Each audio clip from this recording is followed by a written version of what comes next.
Authority staff complains about alleged political interference and its challenge it poses to Ghana's ability to raise adequate revenues to fund development. The same people who came in through political appointment have their children as clearing agents who are using exemptions to clear goods. Is that not conflict of interest?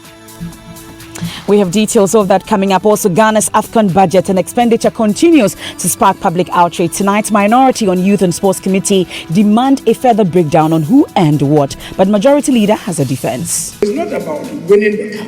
The participation, the effort, the glory, the gameplay alone would commend a team to the country. The worry is how items have been lumped up together, look like all of the money we actually spent on that whole number of category of persons. We'll hear your views plus those of sports administrators. Doesn't make sense for the Ministry of Sports to prepare a budget of about $6 million when indeed if we had won the cup, the money would have brought home would have been $4 million. We have spent $4.56 million and we only got to the 116 stage, not even the quarterfinals. As we continue our campaign to protect media freedom, we'll hear from veteran journalist Haruna Atta as he demands President Akufo-Addo speaks out against attacks on the media. There's just too much silence. So it cannot be a golden age, if you ask me, this period. And in business, we tell you about a new strategy by the Ghana Revenue Authority workers to name and shame institutions that actually failed to meet their tax obligations. And later in sports, more questions on the Black Stars AFCON 2019 spending as a minority questions the 100% increment from the AFCON 2017 budget. And later in the bulletin, we'll hear why tiger nuts, known popularly as atadre, has attained superfood status. But is there any the truth in the assertions that the nut has aphrodisiac properties? It produces nitric oxide, which is able to dilate the blood in the arteries. And once that is happening, you can be sure that blood circulation is enhanced. And if blood circulation is enhanced, obviously, any erectile dysfunction is a thing of the past. Headlines on NEWSNITE is brought to you by Eden Heights. Eden Heights, welcome home. You want to join us with your views and comments, feel free to do so. Send me a WhatsApp, 0244340437. My name is Evans Mensah. I am Emefapo.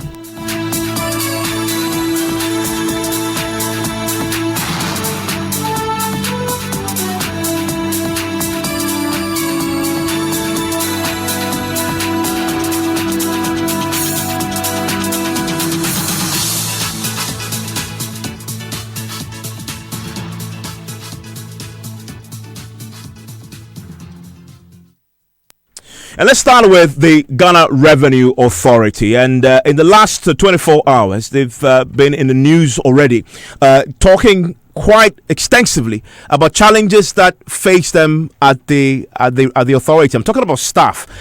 One of the key things they've talked about and alleged, and this came out of a staff deba just yesterday, was alleged political interference in recruitment and interference that makes it impossible for them to do their jobs, that is, raise the revenue the country needs to adequately fund the development. My colleague Latif Idris sat through that deba and joins me in the studio with details of what else they said. This, from what we've heard, was a very charged deba. What were the major issues that they put out? So a whole range of issues came up at this deba, which we were invited to. Issues of recruitment in the past 2 years. They were very specific. They spoke about the past 2 years, how the trend of recruitment has taken at GRA and the customs service. According to the workers, they suspect that the hierarchy is pushing their own into the GRA and the customs service. Okay, so recruitments are not based on merit, I believe. Not at all. And the suspicion is that, which they say they have evidence to back. Even at midnight, you have people coming to the GRA headquarters for interviews. On weekends as well, we have people coming in for interviews. This, the workers say, is demoralizing the work that they have done over the years, because now the juniors who are coming in with political influence are now taking over the role of the seniors at the country's foremost revenue generating agency. But also very saddened to see how the once lovely GRA is gradually sinking to the drains. Thank you, my dear. In fact, we used to work with zeal, happiness, and whatever.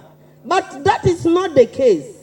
And to you, my brothers and sisters, those of you who are stupid enough to allow them divide us. Now we have NDC staff and we have MPP staff.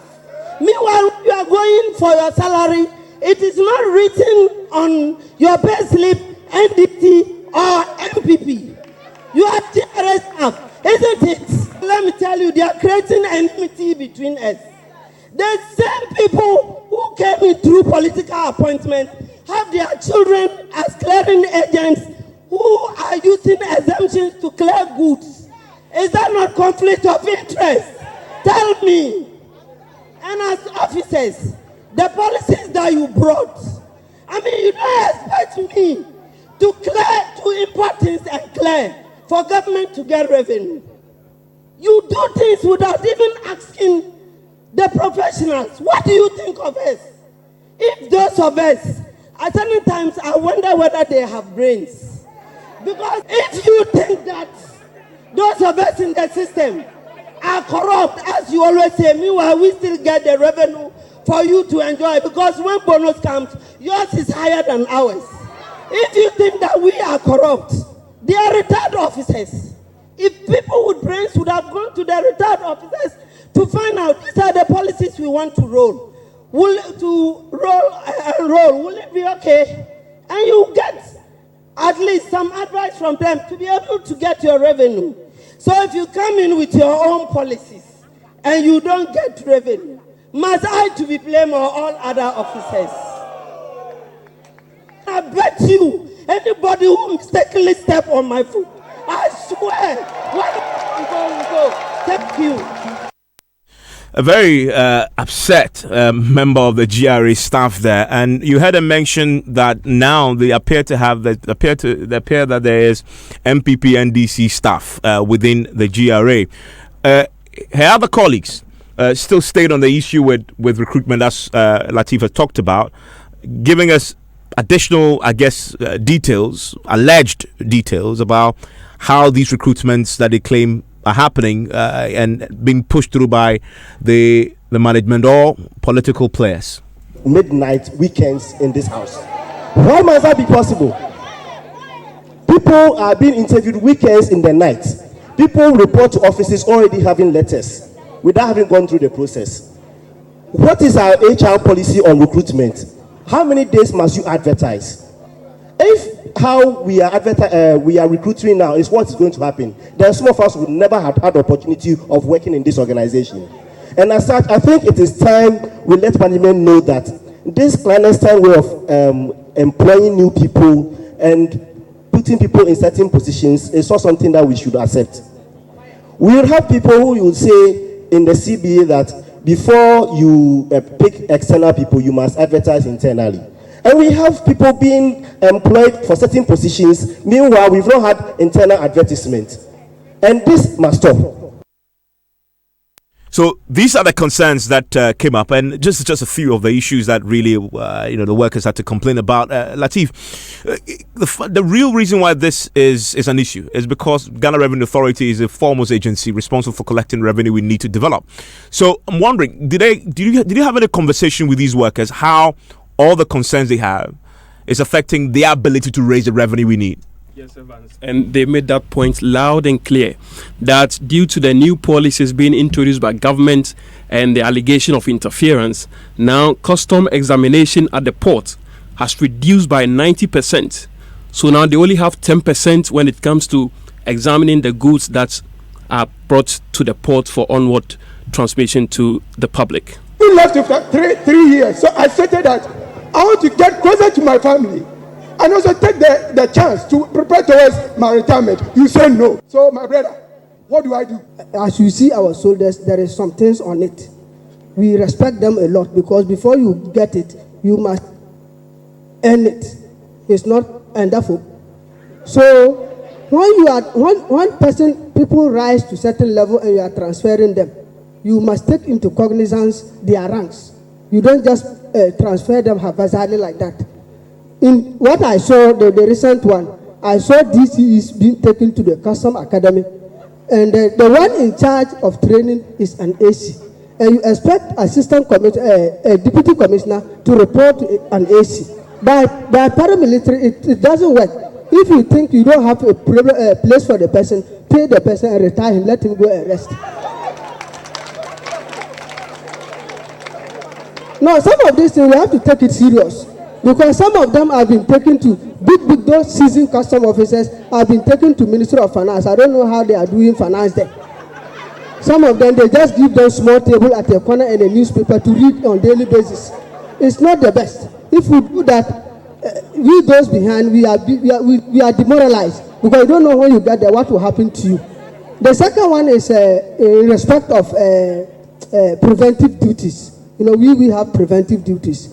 I have started my work at Liboda, so if those who know there. When you go there, in fact, it's like our work, if you don't take care, very soon they'll boot all of us out and bring immigration and police to come and collect the revenues. And we have to be very careful, because if those days when you go there, when car stops, I'm going to look at what the car is carrying. Because immigration officer, you are supposed to go and look at the documents the person has. He's legitimate to enter the country. Instead of you to go and do that, you are not doing that. You are also coming to look at the goods that the person is carrying, whether they are dutable. So again, all that playing out at the DEBA, where these are GRA, Ghana Revenue Authority staff putting these concerns out. And my colleague with the business desk, George Yafe, is here. Also on the line with me right now is a member of the Tax Justice Coalition, Ghana, and they've been doing a lot of work in this area. It's also the Community Development Alliance Executive Director, Mr. Salifo Canton. Mr. Canton, thank you for your time here on NEWSNITE. Thank you, Evans. It's my pleasure. Great. But let me start with you, George. George, and I must say that we had reached out to the Ghana Revenue Authority on this.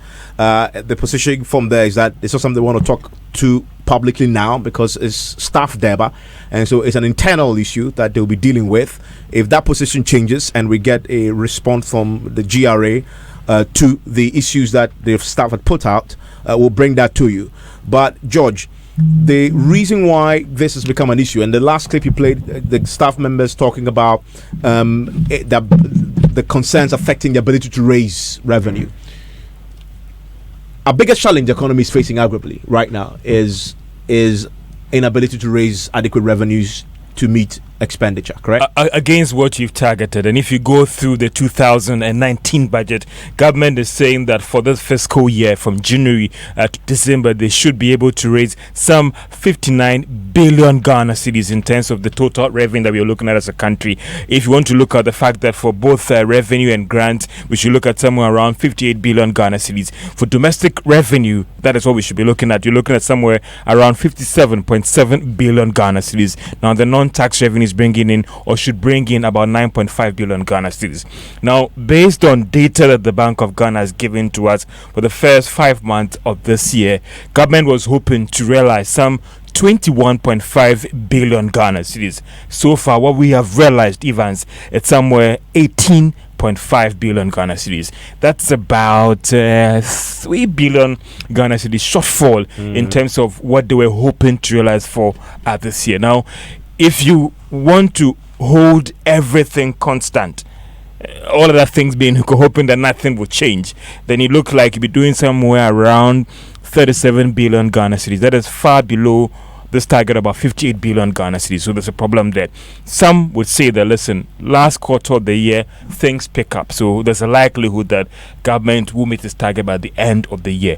And therefore, if you look at these numbers and the concerns that the staff are raising, morale is critical in realizing these revenue. If they are not going to stretch themselves a little bit in trying to realize this, then that would be a big problem. Our challenges in the economy right now, some would say, has always been about revenue. We've complained about borrowing. If you're raising enough revenue to match your expenditure, then it won't be a big deal. You're talking about a budget deficit. You're spending more than what you've realized. If you're raising more revenue than what you're planning to spend, then that won't be a big deal. So, and we know this particular challenge was the biggest one we had with the IMF just before we exited. The bit about revenue. But again, when you go through the numbers, the problem has to do with maybe our port, international trade taxes. And there have been several reforms at the port. Some have argued that maybe we're still not getting it right into how to do the necessary tweaking to ensure that the revenues come in. Is it a personal issue? Is it infrastructure? Or maybe it's about just the structure of the economy that we are not trying to get it right with respect to those policies to get us the desired result. Some will say that there's a great opportunity to deal with this problem during the mid-year review. Yeah, which is next week. Next week, Monday. Do you cut down your expenditure to match your revenue, or again, the final chance to do the necessary tweaking to ensure that all those bottlenecks that are affecting your ability to raise those revenue are addressed, including what we just heard from the staff. George, thank you very much for those details. Salifo Canton with the Tax Justice Coalition. You listened to the staff pour out the way they did about the concerns that they've been battling with, and your reaction to that is what? Well, Evans, let me say good evening to the good people of our beloved country, Ghana. I think I have followed through the discussions and the views that the staff of Ghana Revenue Authority has bravely expressed. And I got a bit jittery and very worried because fundamentally revenue is the lifeblood of every nation. In fact, the strength of a nation is as good as its ability to mobilize revenue to meet its expenditure. But regrettably in our country, it does appear that structurally we still have a problem with fixing our revenue mobilization drive. And the fundamental problem when I listen to the staff of Ghana Revenue Authority is the fact that there seems to be some kind of unholy interference by the political elite in the revenue mobilization process. That was one of the critical issues they raised, which in my view and my experience with the revenue mobilization agencies is germane to our inability to mobilize sufficient revenue. The staff literally are making the case that actors or big corporations or people that are politically connected with government, when they have to pay revenues and they don't do so, and the tax authorities come hard on them, then they find political elite interfering and getting these people to go without paying the necessary revenues to the state. And for me, that is worrying. The staff of Ghana Revenue Authority, whereas they are employees of government, are also citizens. And I am inclined to believe that they are equally very much concerned about the need for this country to mobilize the necessary revenue to support its development agenda. Where we now are being told that in their quest to mobilize the revenue, there are encumbrances or obstacles or impediments that they encounter because of undue political interference. That I think is a challenge and we must face it and deal with it. They also raise some other germane concerns, generally about how the revenue machinery of the state is functioning. Some of those, they could raise issues about the paperless system that we have set up, and I have issues with their concerns, but I think that we mustn't dismiss those concerns.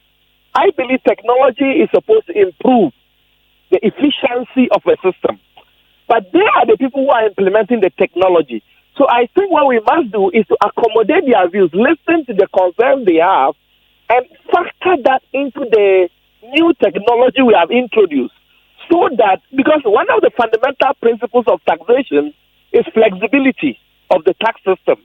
So we are talking about equity, we're talking about fairness, we're talking about tax flexibility. Flexibility here implies the ability of the tax system to accommodate other variables that will ensure that the tax collection process is smooth and allows everybody a fair chance to be able to pay their fair taxes. So for me, we must accommodate all these dissenting, internal views, and ensure that we improve the tax system. But fundamentally is to depoliticize our tax machinery, i.e. the Ghana Revenue Authority, and ensure that nobody has the capacity to give unapproved tax waivers, let me put that in quotes, to any company that is being held by Ghana Revenue Authority to pay their fair share of taxes. I'm grateful that you join us with those thoughts. That is Salifo Cantonese with the Tax Justice Coalition and also the Executive Director of the Community Development Alliance Ghana. Still listen to NEWSNITE here on Joy 99.7 FM. Let's turn our attention now to some other stories. Now, President Akufo-Addo today launched the community mining project in the Wassa Amenfi district of the Western region. Now, addressing the chiefs and people as part of his tour there, the president noted that he was never against mining, but instead against the destruction of the environment as a result of mining activities. Now, the community mining project is a more regulated form of small-scale mining for the local people. The president, during the launch, urged the community to adhere to the rules of engagement in order to achieve the common goal of protecting the environment while seeking a livelihood.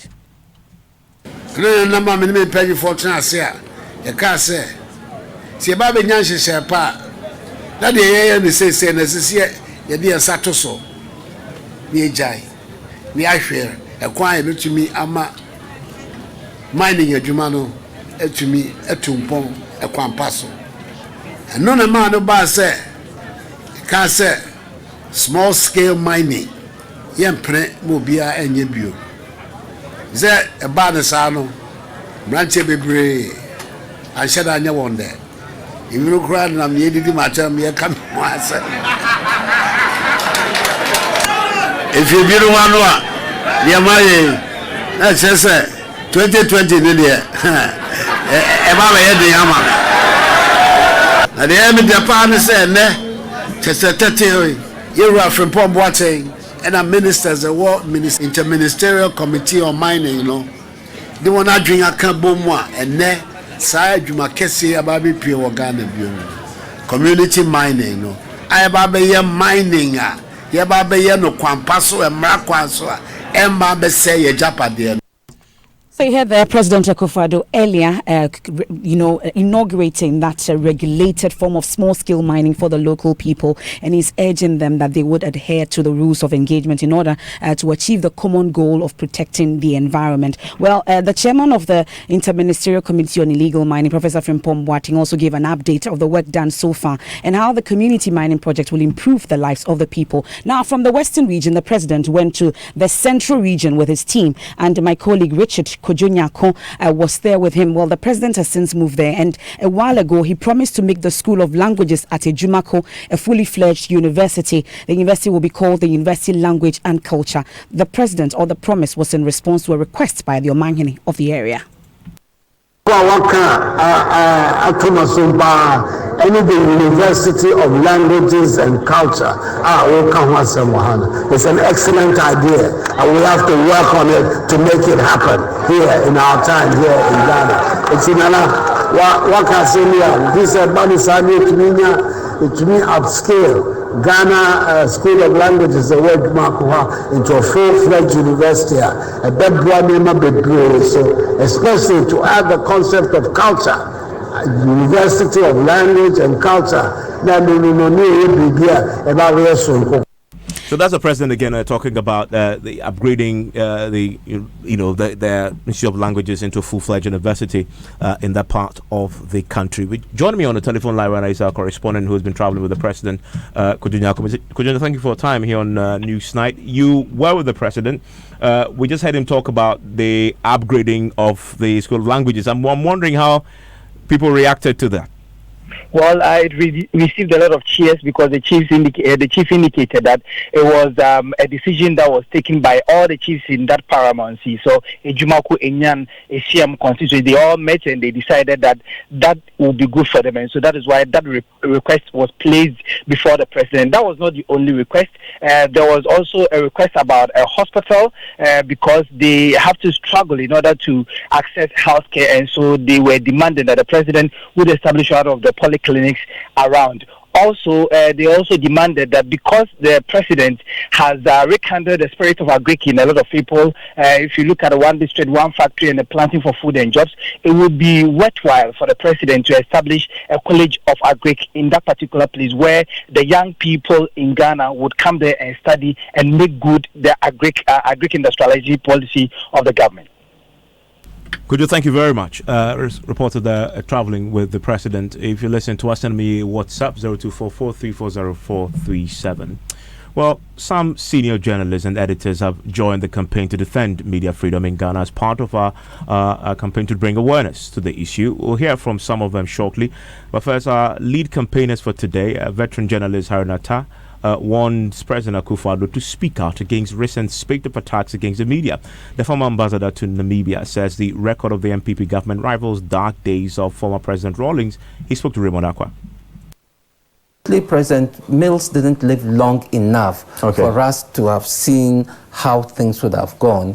But actually, within that period, Kufuor to John Mahama, I think things didn't deteriorate. I think there may be an infringement here and there, generally within those periods. And I'm not being political. President Kufuor, President Mills, and President Mahama. These three presidents, for me, stand up as tolerant people. And so the media could be tolerated. I thought that this period would have seen the blossoming of media. Why even go and arrest someone who is working on the web, this modern Ghana thing? Why close Radio Gold and the others? XYZ. But it was established that they were in clear violation of specific NCA rules. That is why I'm saying that a government should err more on the side of media protection than punishing the media. That's my position. Even if they erred, they shouldn't have been closed. They were performing a service which many other stations are not performing because of the plurality of our politics. So you close it down, you are denying a section of people in this country from getting alternative information. Can we separate the leadership of the authority, in this case that's the NCA, from what would have been the position of the executive president of the republic? No, we can't, because the appointment is done by the executive president, because it's he who gives the appointments based on all sorts of things, and we want to hear what he has to say about all these things. There's too much silence with the happenings, so it cannot be a golden age, if you ask me. This period, maybe it will change between now and election 2020, maybe, and I'll eat my words. So you have the veteran journalist Haruna Attah there on his concern about media freedom currently. But we can hear some other editors, seasoned editors, who've been sharing their thoughts on this particular issue as well. You hear editor for GH1 Television, Nanaba Namwa, senior journalist for TV3, Martin Isiedu Daten, editor of the Finder newspaper, Elvis Daka. You know, yesterday when you spoke to Kwesi Pratt, one of the key things he said was the fact that one of the concerns that he has as far as the media freedom is concerned was the politicization. Exactly. The division that seemed on not ideological grounds. Exactly. That there's NDC journalists and MPP journalists, and that makes it easy for the politician to exploit that in the abuse, and also how we gloat over when an NDC journalist is in trouble, perceived NDC journalist is in trouble, and the others gloat over it. The editors have been commenting about that. I think that it's getting uninteresting. I meet young people who want to be in the media and they say that, oh, I could be beaten up. Why should a young person in the 21st century, when there is so much media freedom across the world, be petrified to join the media because of a fear of being brutalized? We need to do better.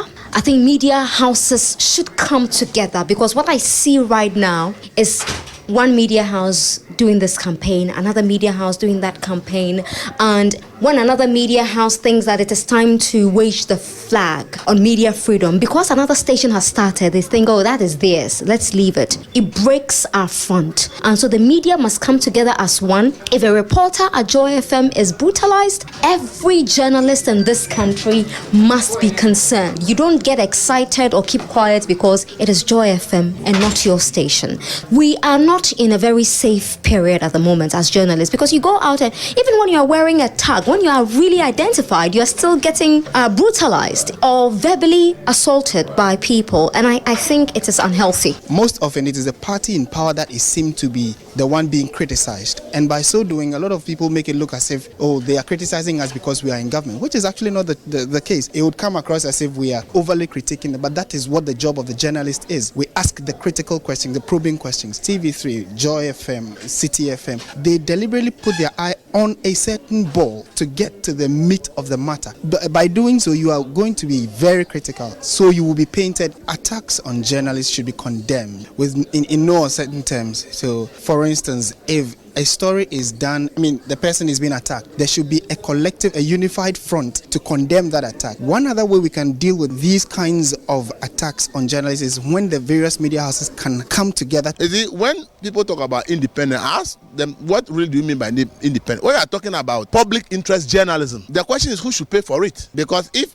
somebody has an ideology and sets up a media house, is there to pursue that agenda. And therefore, for you thinking that you want the kind of media that will be public interest journalism only, then if that is not what they are set out to do, they are not going to do it. So we should have a conversation around public interest journalism. Very interesting conversation there. Self, a lot of introspection happening. And George Yafe is here with business. George, have you been assaulted in any way? And we're not only talking about physical assault, but we're also talking about general abuse. Yes, of course. You know where you're coming from. You know why you're doing this. You The have stereotype. an interest. Yeah, you want to make government unpopular. Not this. It's cut across. We'll blacklist you from getting access to certain places. You know where you live and all those things. But it's unfortunate. When you even want to monitor what is going on social media, that listen, politicians don't have permanent friends. They have permanent interest. Mm-hmm. So if you are in their good books today, be it whatever media house you are, and you think that it's time to take a swipe at your colleague in whatever campaign they are doing, watch it, because you are not their permanent friend.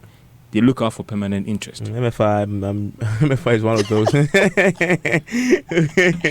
not sure you want to talk about that. I was physically assaulted once, way back in the day. It was a big news. That made me very famous, actually.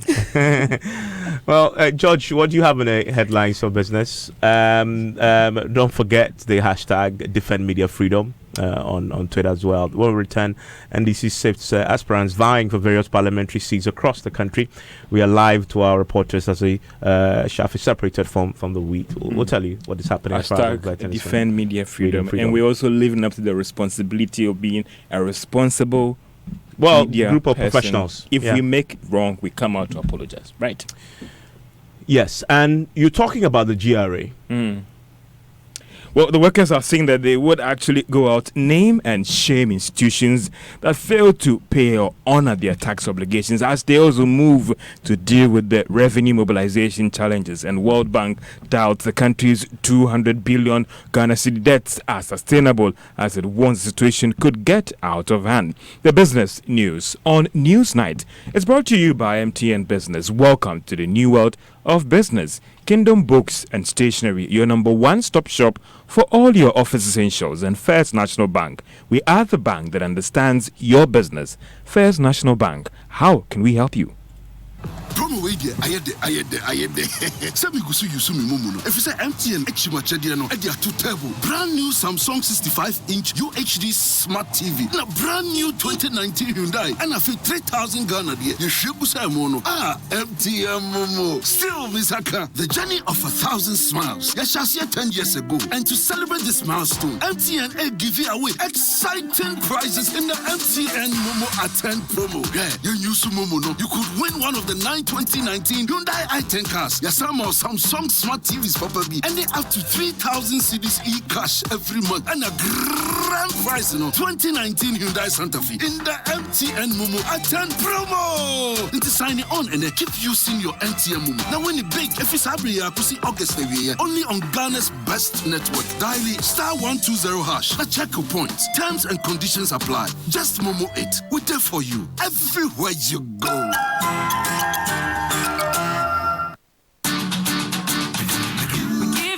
But the best, we stay above the rest. More quality, more affordability. Kingdom Books and Stationery. Everybody's going to the one and shop. Where customer satisfaction is a guarantee. Kingdom Books and Stationery. Oh yes, with our 30 days credit facility with no interest charge, free delivery services, and our free consultation on setting up your office, Kingdom Books and Stationery is unmatched in our delivery of quality and affordable office essentials, equipment, and furniture. Experience world-class customer service in all our branches in Accra, Tema, Kumasi, Cape Coast, and Takoradi. Call us on 0302 764 101 or visit our website at www.kingdomgh.com. Kingdom Books and Stationery, your number one-stop shop for all office essentials and stationery. Terms and conditions apply. Honey, I need to get some. But I don't have cash on me. Let me get some fuel quickly and let's go. And how are you going to get the fuel? I thought you said you didn't have cash on you. What is this one? My Puma card. All it takes is a card. The Puma card allows you to buy fuel cash-free from all Puma energy filling stations. You can use your Puma card with any Visa points of sale and ATM across the country. The Puma card also works on mobile money. You get amazing discounts when you fill up with your Puma card. So register for free and get your Puma card instantly at any Puma filling station. And you only got one for yourself, eh? Yeah, well, I have had that piece of mind. Oh, thank you, honey.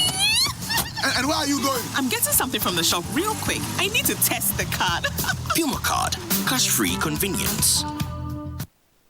Joy 99.7 FM. You're welcome back to Business on NEWSNITE.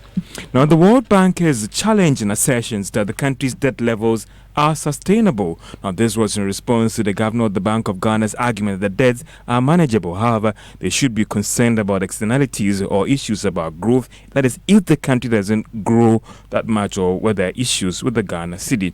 But speaking to Joy Business at the program in Accra, the country director for the bank, Pierre-Frank Laporte, said that we shouldn't see the external debt only as a challenge. Look, in my view, we have to look at both domestic and external debt, because to the extent that the economy is in balance and that foreign currency is not an issue, a country can repay its external debt. But yes, there has to be a right balance between domestic and external to ensure that not too much of your foreign exchange reserves are going into debt repayment. However, we also need to watch for domestic debt, because eventually an excessive burden on domestic debt may create systemic issues on financial system. What I can tell you is that I'm pretty sure that the government is responsible enough to know that pushing the debt level beyond sustainability levels is not a good thing. I've had an early discussion with the finance minister, and I'm quite confident that he will be taking the right steps in the short term to deal with Ghana's broader economic issues, including the debt. Country Director for the World Bank, Pierre-Frank Laporte, and the country would host the first leg of the 2019 Africa Caucus meeting of governors and finance ministers of the IMF and the World Bank. That is from next Wednesday. The two-day meeting, which will be opened by the President Akufo-Addo, is expected to attract over 350 delegates from Africa and the rest of the world. Now, workers at the Ghana Revenue Authority have indicated they will soon name and shame persons and institutions found to be evading taxes. The move is part of measures to try and deal with the revenue shortfalls that has hit the country. Now, these concerns are coming at a time that the workers have raised serious concerns about their poor working conditions and interference. Eric Chinebua is the Executive Secretary of the Public Services Workers Union of TUC. We are starting Operation Collect Name and Shame from September. We shall name everybody who interferes with our work, and we shall stop whether it's for any big man, it's for any small man. We are all equal before the law. We shall impound containers if we have to. We want to respect the protocols of ECOWAS, but it does also mean that we should also allow that protocols to be abused. So come September, we are launching Operation Collect Name and Shame. We shall name whoever and shame whoever who is involved in either influencing officers, including our own officers who are allowing themselves to be corrupted. Eric Chinebua Kodia is the Executive Secretary of the Public Services Workers Union of TUC at the Ghana Revenue Authority. Now, government has been able to raise some 411 million Ghana cedis from the investing public for its 15-year bond sale. According to the auction results, government is planning to pay investors that bought into these bonds about 20% interest on this paper. The bond is expected to mature in 2034. Now, the auction is part of several efforts by government government to elongate the period that it would take to pay these bonds and raise funds to finance its operations. Now, government is hoping to break ground for the redevelopment of the International Trade Fair Center that is from September this year. Now, this would happen after it settles on strategic investors within next month to lead the construction of this facility. Chief Executive of the Ghana Trade Fair Company, Agnes Edu, has been speaking to Joy Business after meeting some prospective investors in Accra. Local content. We eat and breathe local content. We think that the Ghanaians should benefit from the project on all aspects. A project of this size. Not only is it not cut and dry, it is an ambitious timeline. But we have wasted so many years waiting for this. So if I come in and then I say, I have 20 years, it won't work, right? We want only serious investors. We want only serious developer. If your developer and your timeline is 15 years, this is not the project for you. If you're a developer with proof of funding, partnership agreements that will benefit both the company and you, the developer, and you can pull off this project within our ambitious timeline, you are the investor and the developer that we are looking for. Chief Executive of the Ghana Trade Fair Company, Agnes Edu. The National Board for Small-Scale Industries has reaffirmed its support for small businesses in the country. Financing continues to be a challenge for entrepreneurs, therefore limiting their ability to grow. Speaking to Joy Business at the launch of the Women's Lifestyle Expo 2019, Deputy Executive Director of the board, Hannah Muhabsina, assured that her effort will continue to support these small businesses in the country. We think that finance is a very important part of business growth. You would give somebody all the training, all the capacity building, but when it actually comes to taking the steps to ensure that the business expands, then they need finance. And we try to support in our own small way. Our focus is really on the business development services, but we also do a lot in terms of linking our clients up to credit, either internally or outside. Because we also, within the board, we have a small credit scheme. We call it the NBSSI EDIF loan scheme. Under this one, people are able to access credit and really expand and grow their businesses. The Women Lifestyle Expo 2019 is a 3-day fair for small businesses and is owned to the Women to Network and buyers as well in the country. And that's all for business on NEWSNITE.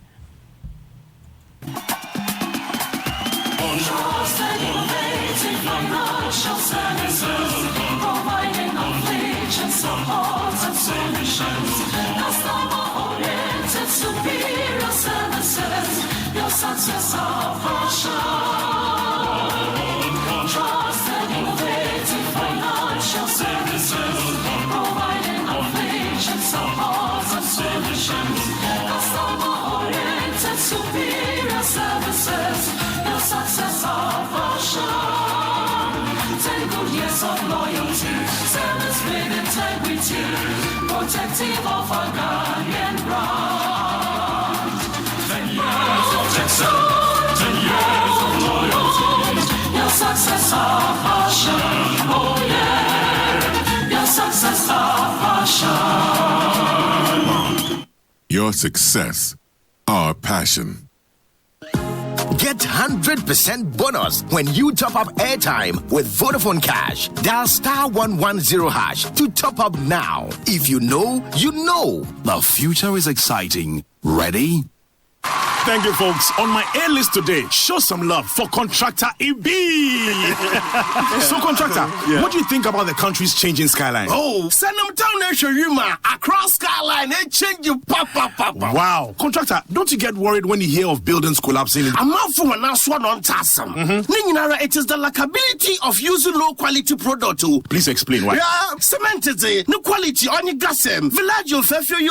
It was built with gasem. Says the gasem is your construction. Osi ho pumping. She N1 KJT market. Kotokana Kumasi Airport. Cape Coast Stadium. Atwabu gas project in na. Gasebo. Messi what the quality. You know what is quality? Gasem. 3 cement grades. Greater value. Gasem, the nation builder. And you're live on NEWSNITE on Joy 99.7 FM. Now, some incumbent NDC MPs say they are unfazed by the growing numbers of party supporters who have decided to contest them in the party's parliamentary primaries. As you know, the party is currently undertaking nationwide vetting of aspirants, and we'll be touching base with our reporters for the latest. Let's start from the northern region, where Member of Parliament for Sanerigu Alhaji ABF Husseini is optimistic the NDC delegates in the constituency will retain him as a candidate of the party into the 2020 elections.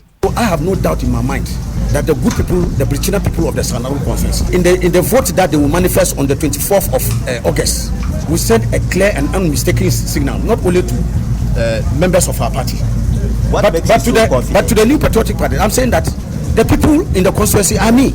I'm a product of the people of the Sanaru, and that's why I'm telling you that it is by the will and the strength of the people of Sanaru that I'm still a candidate. If it is not because of the good people of the Sanaru conference, I won't be here.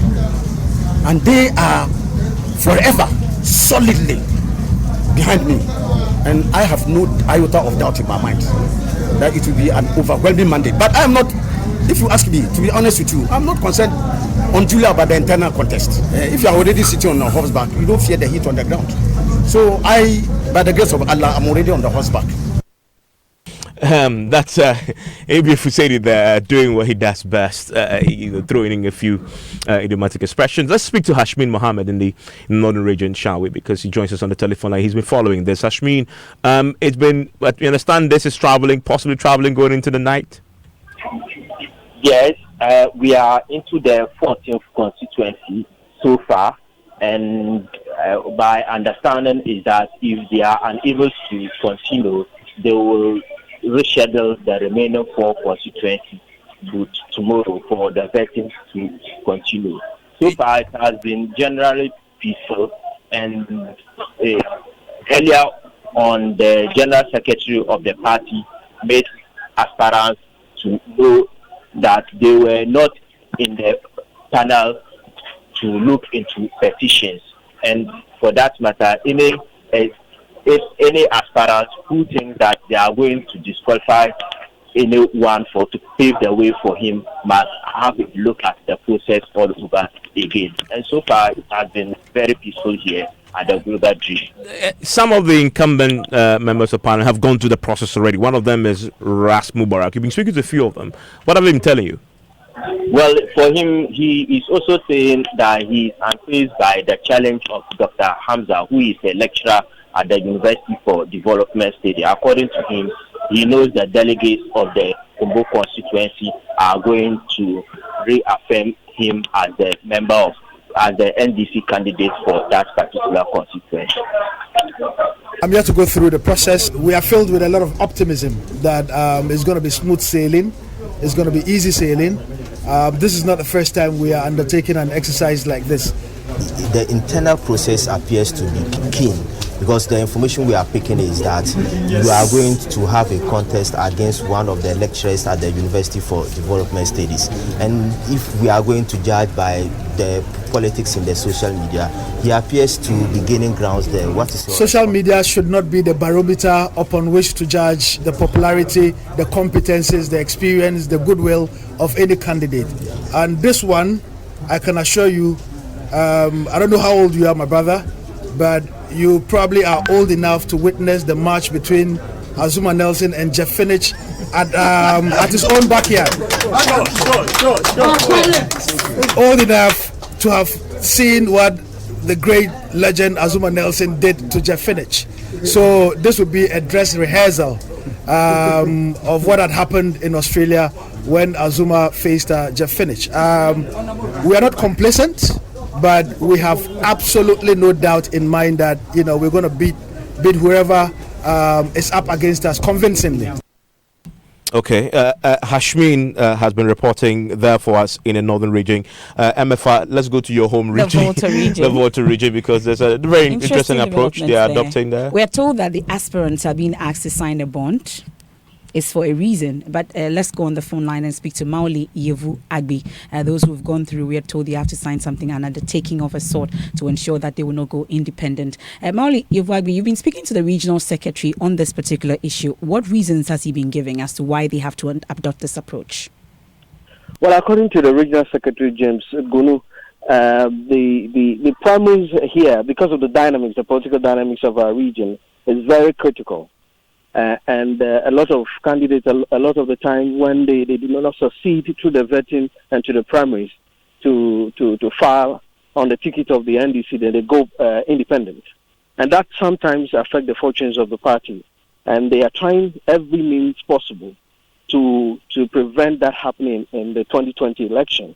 And one of the ways to do so is to compel, or perhaps to ask all the aspirants to sign an undertaking that they will, first of all, accept the outcome of the vetting and the subsequently the decision of the those who will vote for them for the primaries. Specifically, the primaries, if they are not able to make it, they would not go independent as candidates in the 2020 election. And all the aspirants are sent into this? They've accepted it? They have, prior to the process, before you are vetted, you are made to sign. The forms are made available for them to sign to that particular undertaking before they begin the process of even vetting them. The region have been split into two. The aspirants have been split into two. One half done today, and hopefully tomorrow another set to be done. The process was actually supposed to start yesterday, but to commemorate the death of former President John Evans Atta Mills, it was postponed to today, and it will continue to tomorrow. And that's our Volta regional correspondent, Mauli Yevu Agbi. Now, staying in the Volta region, though, the deputy minority leader, James Kluti-Aveji, has been vetted, and he wants his opponents to throw their weight behind him and the party rather than contesting him. He explains why. The money they are using to campaign, they have used that money to support the party, get to and they didn't listen to my advice. I'm also advising them again that it is not too late. They can declare their support. My advice for them is that if after the result is declared and declared a winner, they should not turn their back on me. If really they are members of the NDC, they should support the winner first way together to deliver the seat and increase the vote for our presidential candidate, come 2020. So you heard that the deputy minority leader, James Kluti-Aveji, there. Let's listen to NEWSNITE. It's on Joy 99.7 FM. Hans Mensah Ando is here with the latest from the world of sports. And Hans, there's only one place to start, which is the issue with the budget for the AFCON, which is generating a lot of controversy. Absolutely. Before I even bring you in, there have been further developments today. We're learning that the Normalization Committee will tomorrow address the media and provide a detailed report on Ghana's participation in the just ended African Nations Cup, where Ghana exited, we know, just after the group stages. And so it's curious to know what else the Normalization Committee will be telling us in terms of the breakdown. We know that after the breakdown was given yesterday by the sports minister, there have been a lot of controversy, criticism about not getting enough of the breakdown. Absolutely. But also secondly, why are we spending $4 million plus $4.5 million when others who have got that teams that have gone further have spent less? Well, Chairman Sabunsu, who is the majority leader in Parliament, has been speaking to the issues and defending the expenditure. It has been suggested by a colleague who spoke ahead of me that the expenditure on the Black Stars is not commensurate with their achievement. That about 70% of the allocated amount was expended, but they did not achieve 70% of the task that they set for themselves. Mr. Speaker, I believe that is very simplistic. The reason being that when we went to South Africa and performed, we didn't win the cup. And yet, we all realized what performance that went into it and commended them. Speaker, when Nigeria participated in the World Cup under the captainship of Stephen Keshi and did so well, they didn't win the cup. They didn't get to the quarterfinals. And yet all of us commended Nigeria for their gamemanship. Well, that's Chimes Abonsu there. Hans, there's further controversy because lots the of questions, minority members are raising lots some of questions. And Kobnawo Yome is the ranking member for the Youth, Sports and Culture Committee in Parliament. And he has revealed that they are unaware of the source of that 4.5 million that was spent because the budget did not come to Parliament for approval. However, those are some of the questions that they will be putting to the Sports Minister as they aim to drag him back to Parliament to answer some of those questions. Parliament has that responsibility of approval before money is spent out of that. Are there other sources of funding that do not require parliamentary approval, for which reason this did not come to Parliament? I don't think so. In fact, that would have to be made known for us to make any understanding of the whole situation. Whether they are getting the money from any other source, we need to know. I do not want to speculate at this point that monies were probably coming from here or there until maybe we read black and white clearly on a paper to see that this is the source of that.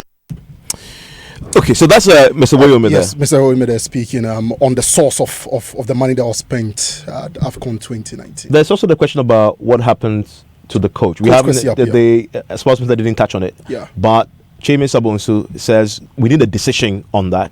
The minister has indicated to us that the coach, Kosiapia, got appointed in April 2017, and the terms and conditions of his engagement were made known to him. He signed to the terms and conditions that he was to deliver AFCON 2019. The Speaker, as far as I'm concerned, a definitive pronouncement will have to be made on that, whether to continue him so that he'll be assured. If it's not going to be continued, then you know that maybe as part of the terms of engagement, if he didn't deliver, he will be ousted. So, of course, we are left with more questions than answers, and in the coming days, we are sure to get a bit more of the answers as we continue to probe the document that was tabled before Parliament by the Sports Minister yesterday. MFR has a question for you. I have a question for both of you, though. No, not for away him. from sports. Let's do Ataje. I'm sure you know about Ataje, right? Yes. Tiger nuts. Please, ask Elton. I'll ask Elton to three of them in the studio. Ask him the question. I haven't had some in a very long time. But the time that you used to take it, what was it for? Nothing. I just thought it was nice and I took it. Okay, you have a box, Evans. I have a box of Ataje. It's Ataje powder. Yes. In fact, you've made it easier. Oh, there is a powder? Yes. For breakfast. Ataje for breakfast. No, I mean, I love breakfast, and I thought I needed diversity, just spice it up a bit, because I like Tom Brown a lot, and it looks just like Tom Brown after the look at it. Elton is clearing his throat. I'm sure he doesn't want to come into this. Elton likes Ataje. But today on the Cosmopolitan Mix, we've been talking about Ataje, tiger nuts, and its nutritional values. We've been told that it's an aphrodisiac, though. You agree? Anytime you take it, you should tell us. I don't know. You should take me. I don't take Ataje, so you would know. But Komla has more in this report. On the streets of Accra, among the number of vendors you'd see pacing up and